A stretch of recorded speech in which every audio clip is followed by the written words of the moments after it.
Welcome to Real Estate Coaching Radio, America's #1 trusted resource for realtors who demand authentic, real-time coaching.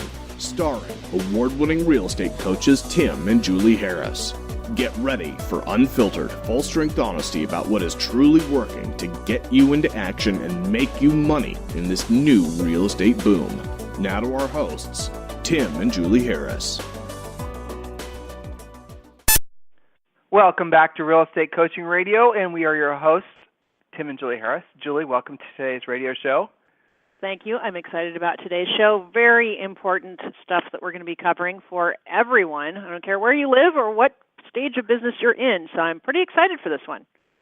So I would say today's radio show would be on popular demand of many of our coaching clients and many of our listeners. The topic of today's radio show, Julie, is? Topic of today's radio show is how to find inventory where there doesn't seem like there is any. And we're going to talk about it from both the listing standpoint and from the buyer's agent standpoint. So we're going to help you guys deal with low inventory markets. And for some of you, that means your whole market's acting that way, and for others of you, it's certain price ranges in certain neighborhoods. So really, this pretty much applies to everyone. And you know, the amazing thing is, this is the second time we've done this exact radio show. And the last time was, guess what? In 2013, So here's a little thought for you. This is a normal problem to have in the spring in most major markets. This is not abnormal. Some of you who have not been in the industry long enough might be thinking, oh my gosh, the sky's falling, there's not enough homes for sale. Well, guess what? It is January, February, and most parts of the country, the sellers, and I'll say wrongfully, think the best time to put their houses for sale is in the spring, and another 60 to 90 days. And that creates this fear of scarcity, and there's not enough homes for sale, and da-da-da-da-da-da. Now, in some markets, the spring's going to roll around, and there's still going to be more buyers than there are sellers. Some cases, it's going to be a real lack of inventory. Why is this happening right now? The same reasons it's happened in years past. But those reasons are changing. So in the past, it's been lack of mortgage product. It's been, again, lack of, some people have had credit issues that prevented them from getting a new mortgage, how they put their houses for sale. The most prominent case in most parts of the country was simply for the fact that a vast majority of your traditional move-up buyers couldn't move up because they didn't have the equity in their houses. So what's happened in the past couple of years, you guys already know it. In many major markets, the prices have recovered or are recovering to the point where people can sell their houses.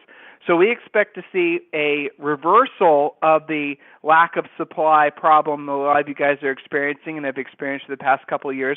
And you're going to start probably, I'm guessing, towards mid to late this year, you're going to start seeing your market's going to shift back towards buyers. Why? Because, again, lots of folks who've been sitting on the fence are going to be putting their houses for sale.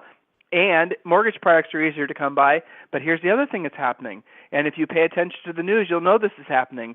Foreclosure starts, or rather notice of default, have been increasing.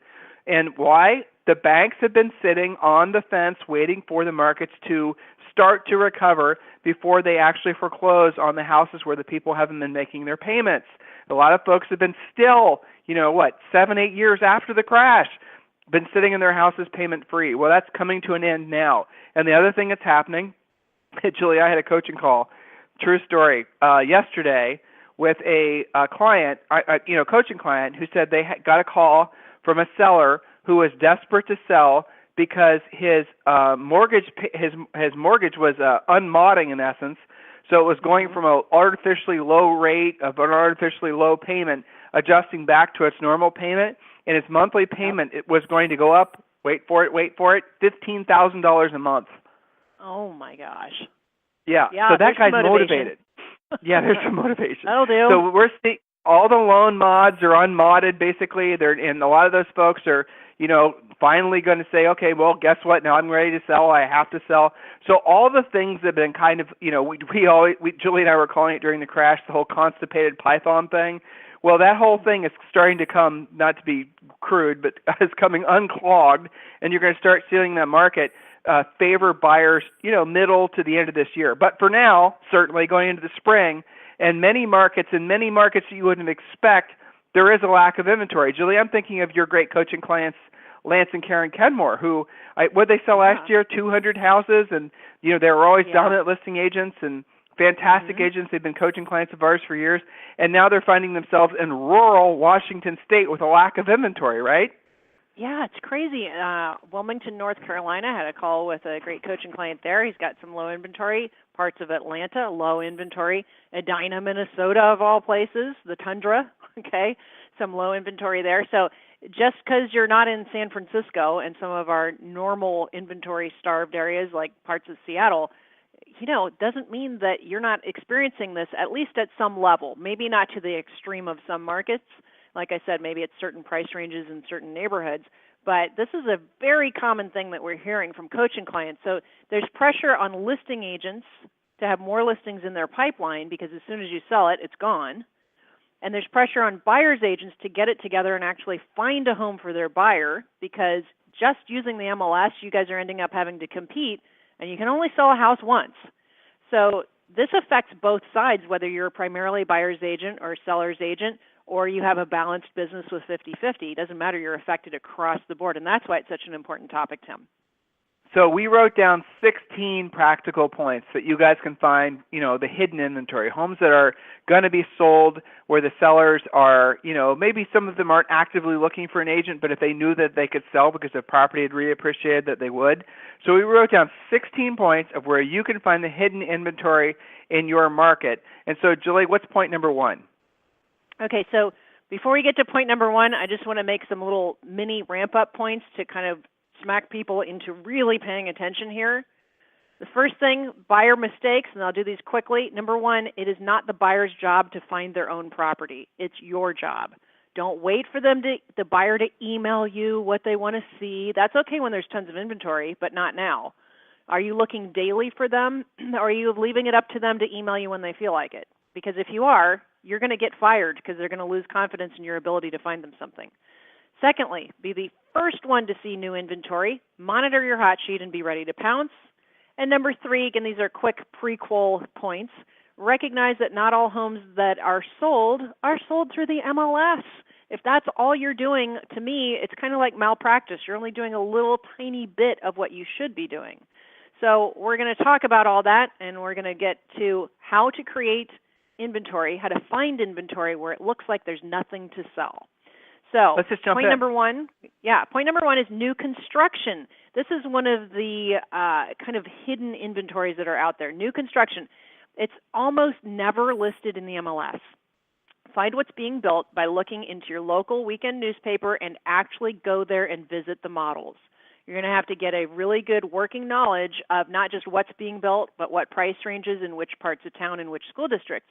So start a file called New Construction and know the inventory. This is a tremendous advantage you can have over other agents who are wandering around saying, well, I don't think we have any new construction, just because they haven't seen it in the MLS and just because it's not on their normal route between their house and the grocery store. So know the price range, the area, the spec homes, the builder perks, the special financing, and become friends with the new build reps because they can also be a great source of resale referrals. So, Tim, that brings up an interesting point because everything we're talking about today will serve you in both ways. Help find listings for your buyers, but also shake loose listing leads for your listing agents. Does that make sense? It does. If you're in a really inventory confined area, some places in California, Manhattan, you're going to have to be more creative in finding new construction. You're going to have to maybe go in small towns even in Manhattan. I'll tell you what our best coaching students do. When they suspect a building's going to be condoized or they suspect new inventory is going to be coming for sale and no one really knows about it, they'll go down to like the zoning enforcement division and they'll ask about what the heck's going on, who's building what. It's public information as soon as basically any construction starts. When the city starts issuing permits, you can actually find who the permits have been issued to and do a little bit of homework. Use Google right on your phone while you're standing there in the zoning office and find out who owns the corporation. Typically, you can find you'll find a corporate contact. If it's a small builder who owns the corporation, you'll call him directly. Other times, you want to call the attorney that formed the LLC, whatever. But get the ball rolling. Front run new inventory that's coming for sale from new construction. So point number two, Jules. Point number two, your own center of influence and past clients. Communicate regularly with your own past clients, center of influence, so that you have your own pocket listings. This is like having your own shadow inventory. Those are your personal contacts. Offer free CMAs for the purpose of property tax assessments, and so that your past clients always know what their homes are worth. That way, when you've got buyers where there's nothing in the MLS for them, you should always be going to this almost first and saying, okay, I got somebody who wants a 3-bedroom, 2-bath, 2-car garage in this neighborhood where there's nothing for sale, or they don't like what they've already seen for sale. Who do I know in my past client or center of influence list who lives in that neighborhood and might be interested in moving up or down? Maybe they're getting relocated and I don't even know it. Maybe something's happened with them. So reach out to your past clients and see if you've got a match there.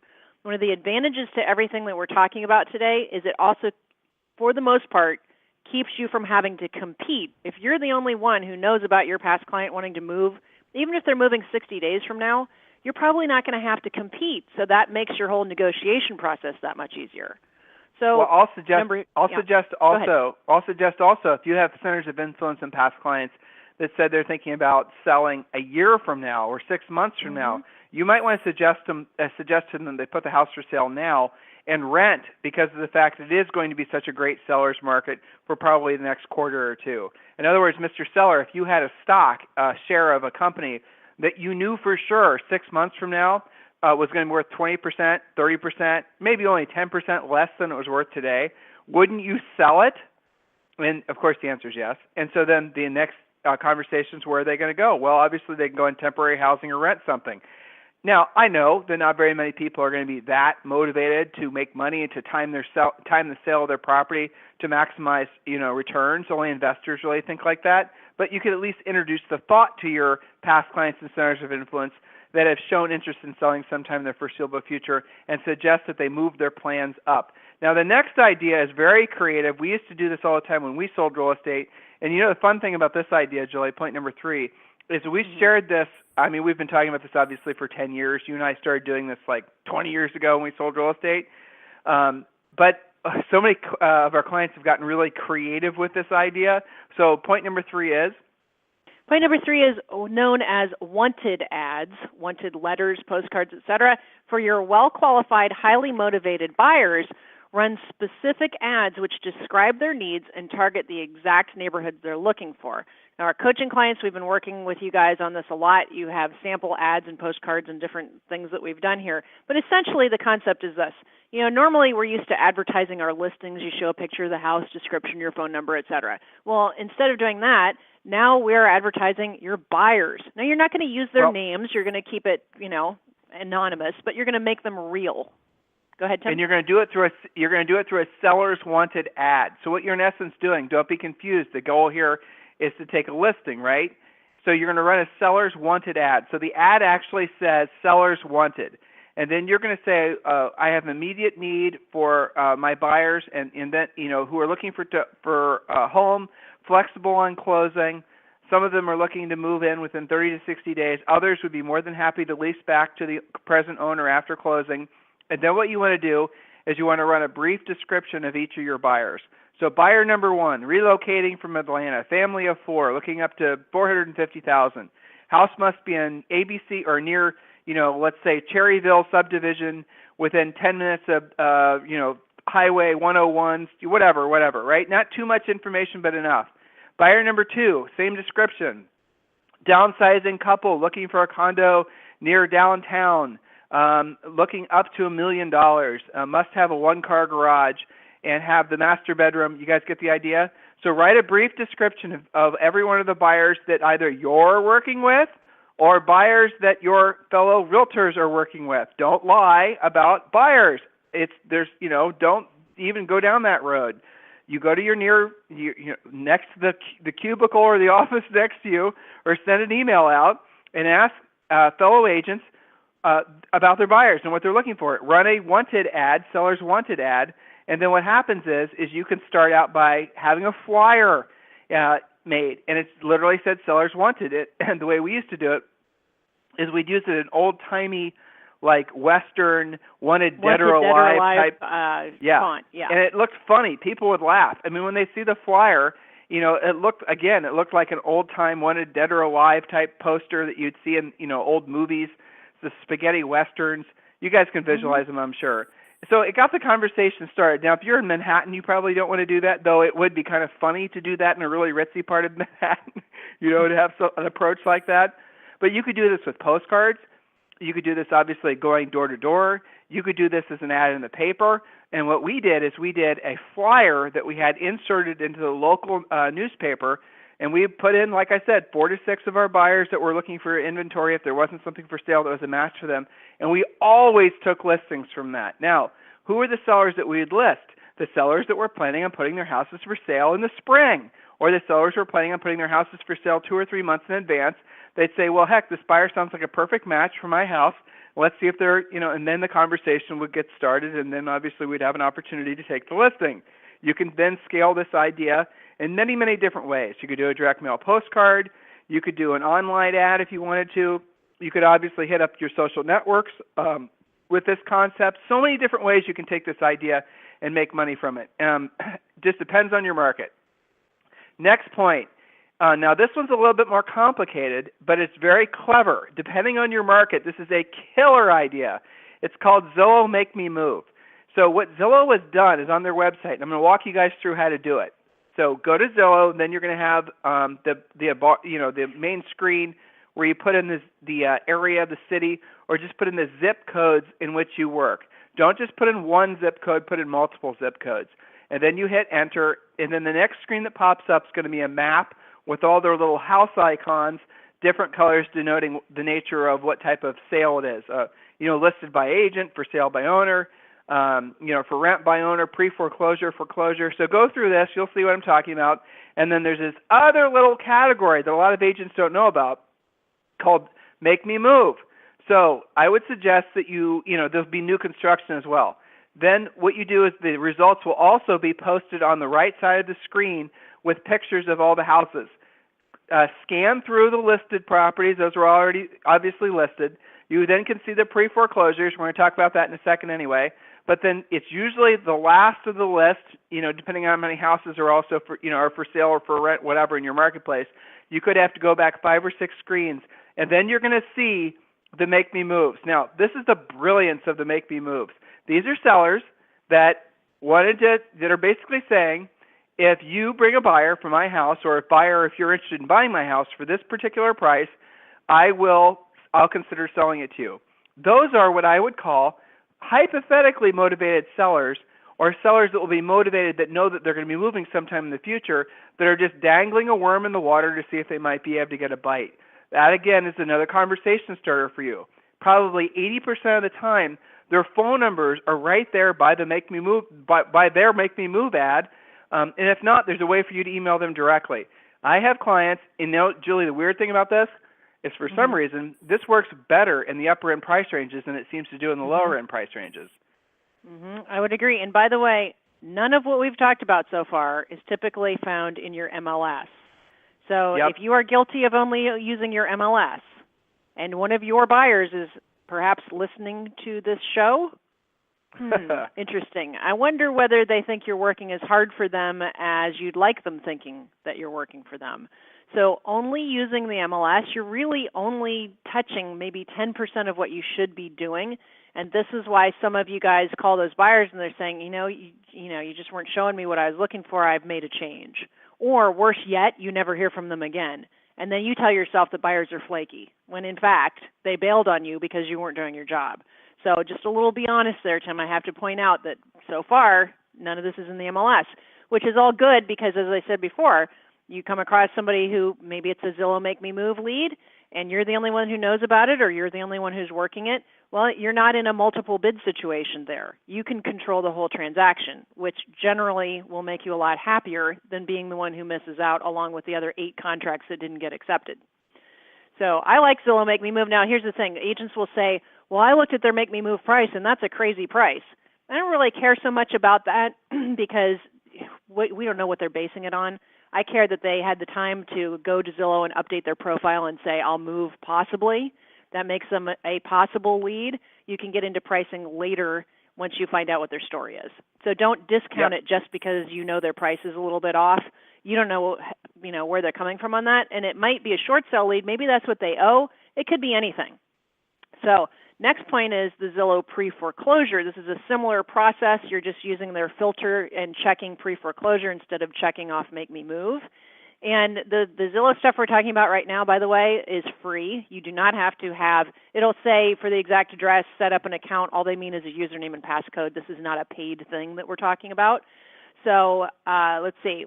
Again, hint for you when that pops up, just do username and passcode and you'll get the information. So Julie, there's a lot of it's on the way. There's a lot of other sources for pre-foreclosure information out there. The bottom line is, as I told you at the top of the show, a lot of folks are getting notice of defaults. And these are sort of, foreclosures that should have happened years ago, but they just didn't because the banks didn't want to deal with so many foreclosures, and now they're sort of stealthily foreclosing, and no one's talking about it anymore because no one's really worried about the housing crisis anymore, but it is happening. So pre-foreclosures can be had in numerous places. You'll often come across folks that received a foreclosure notice, and those are going to be fantastically motivated, but I'll give you a little secret. What's happening are the banks are foreclosing on the folks that are near equity or have some equity but haven't made payments. So you will literally be able to sometimes save somebody a foreclosure. Matter of fact, not even have to do a short sale because they have enough equity in the house now, but they haven't made payments in a long time.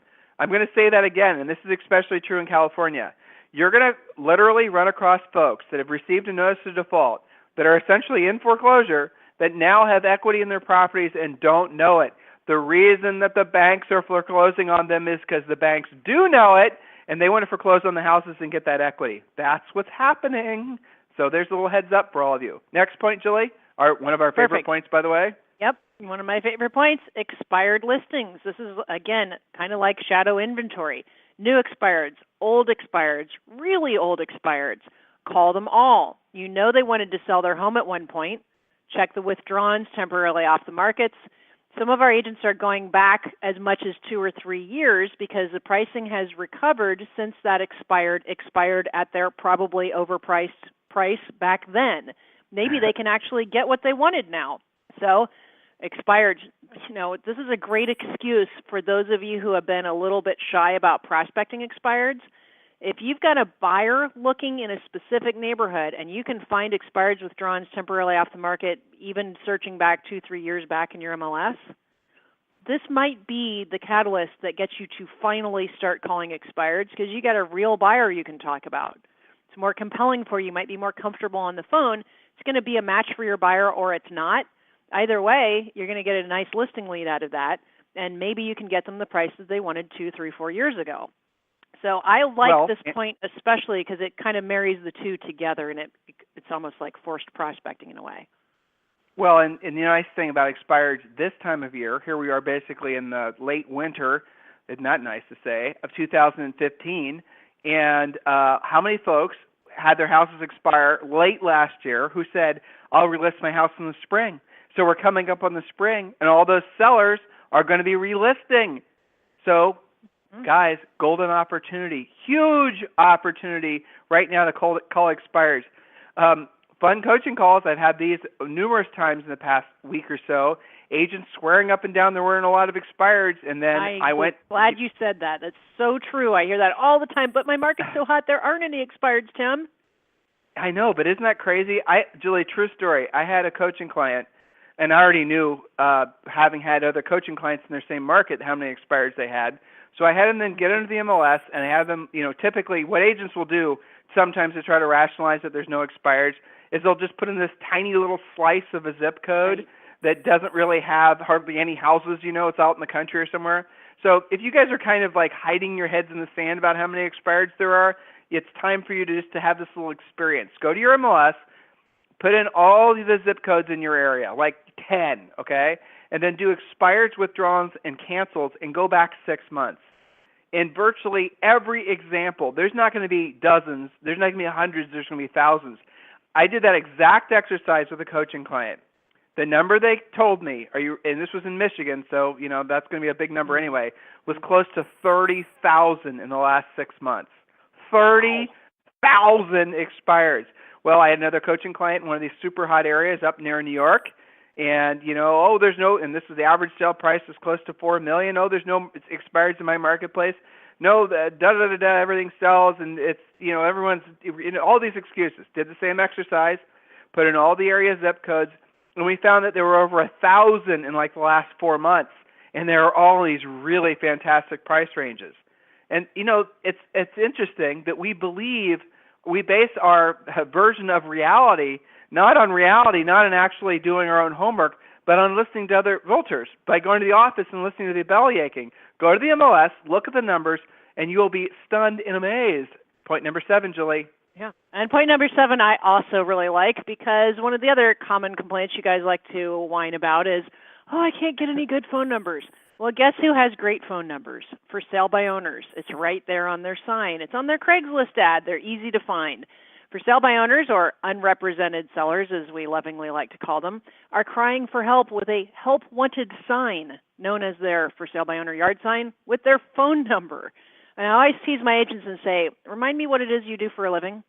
Oh, you sell real estate. You're a real estate professional. And what is it that a for sale by owner is trying to do? Oh, they're trying to sell their house, and there's a phone number on their sign. Wouldn't it kind of make sense that you'd be talking to each other? I'm just saying. Crazy, right? Well, right. And the whole FSBO thing is a call in itself. Now, again, we call it, when you're talking to a for sale by owner, call them unrepresented sellers. That in itself creates an interesting sort of mindset shift for a lot of them, that they start to actually think.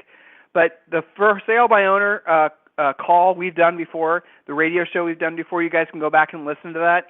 But the bottom line is, most for sale by owners, probably 80 or 90% of for sale by owners, are only trying to sell it themselves because they didn't know another realtor. In other words, they don't know somebody, so they're just throwing a dart at the board and hoping that maybe they get lucky. That's it. That's their whole dedication and their whole commitment to trying to sell their own home. In other words, they don't have any. In other words, if you were to call them using our scripts, chances are you could take the listing. So listen, we have to finish our other points tomorrow, but here's what I want all of you to do. I know a lot of you guys are asking for free coaching calls, and you're saying, okay, Tim, I get it. I want to learn how to become a listing agent. One of the greatest tools you can use is definitely mojosells.com. Mojo Sells is an auto dialer. We'll also provide for you expired phone numbers. Works in most major markets. A great product. Go to Mojo Sells. And again, a lot of you are wanting to take massive action. Some of you have just discovered our radio show in the last 30 to 60 days. And thanks to all of you, by the way, for helping us to get our regular listenership over now well over 100,000. We're 103,000 now, which is pretty cool. So what I want all of you to do who have not yet embraced the fact that this is a true real estate recovery and that this is your real estate market, in other words, you're in the right place at the right time, do yourself a favor and request a free coaching call at freecoachingcallsforagents.com, freecoachingcallsforagents.com. You will literally speak to one of our coaches. We'll help you create a plan on your free coaching call, exactly what you need to be doing step by step to take advantage of this fantastic and ever-improving real estate market. So, Julian, anything else you'd like to say to these guys? Hey, take action, and don't just choose one of the things that we talked about. We gave you 8 very specific points on how to cure this low inventory issue you guys are dealing with. Don't ignore it. Just take action, and don't just choose, well, maybe I'll dabble with this one. Do all 8. And furthermore, if you're dealing with your buyers, and that's why you're doing this, make sure you tell your buyers what you're doing, especially the ones that might be on the fence not returning your call right now. So let them know you're hard at work for them. And when you do these things, the nice byproduct is more listing leads for you. So it's all good, but only when you get to work. Fantastic. We'll talk with you, all of you, on the radio tomorrow. This program has been a presentation by Tim and Julie Harris, Real Estate Coaching. For more information on our real estate coaching and training programs, visit our website at timandjulieharris.com. Remember to tune in weekdays at noon for upcoming shows. And until next time, thank you for listening to Real Estate Coaching Radio with Tim and Julie Harris.